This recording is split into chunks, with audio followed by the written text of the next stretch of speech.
До 15 марта в литературном музее Дом Языковых работает уникальная выставка, которая называется «Птица. Технологии совершенства». К нам в город приехала эта выставка из Москвы, из Государственного Дарвинского музея. Но вот каждый из нас знает, кто такие птицы, но мало кто может ответить на вопросы, например, какие силы поднимают птиц в воздух, как они совершают глубоководные погружения или перелетают через Эверест, как можно жить без зубов, как они не теряются в путешествии вокруг Земли, как они издают такие чудесные звуки. Эта выставка отвечает на все эти вопросы. Кроме того, она дополняет эту информацию птичьими рекордами. Например, размер птицы.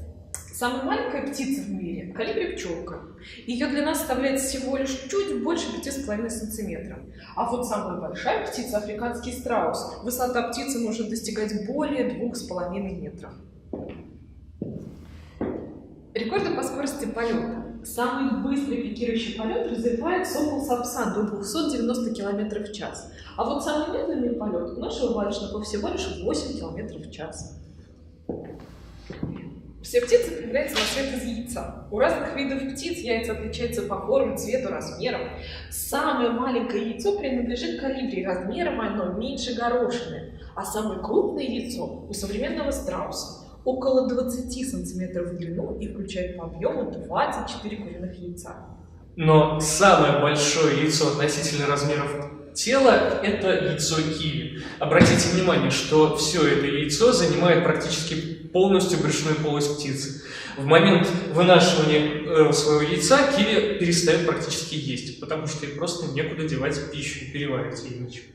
А самое мелкое яйцо относительно размеров тела у всех хорошо знакомой кукушки, которая подбрасывает свои яйца в гнезда других птиц, и за несколько секунд ей нужно отложить яйцо и выбросить чужое яйцо из гнезда.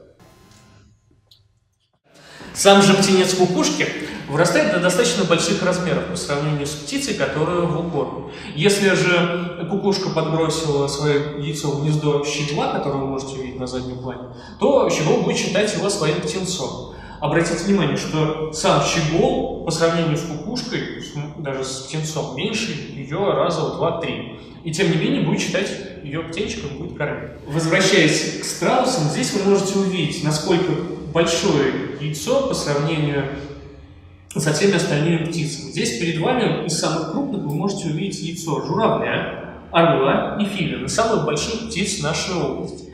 И независимо от того, большое яйцо или маленькое, оно устроено таким образом, чтобы выдержать внешнюю нагрузку весом с птицу, которая насиживает это яйцо.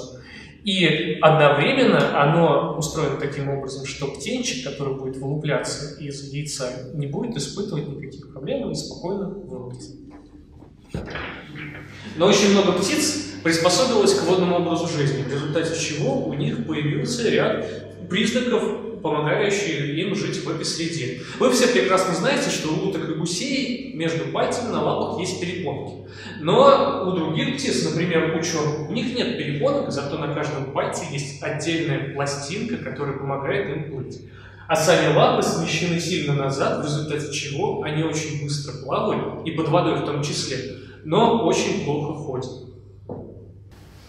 На этой выставке птицу предстанут перед вами в совершенно другом свете. Мы ждем вас в литературном музее Дом Языковых по адресу Спасская, 22.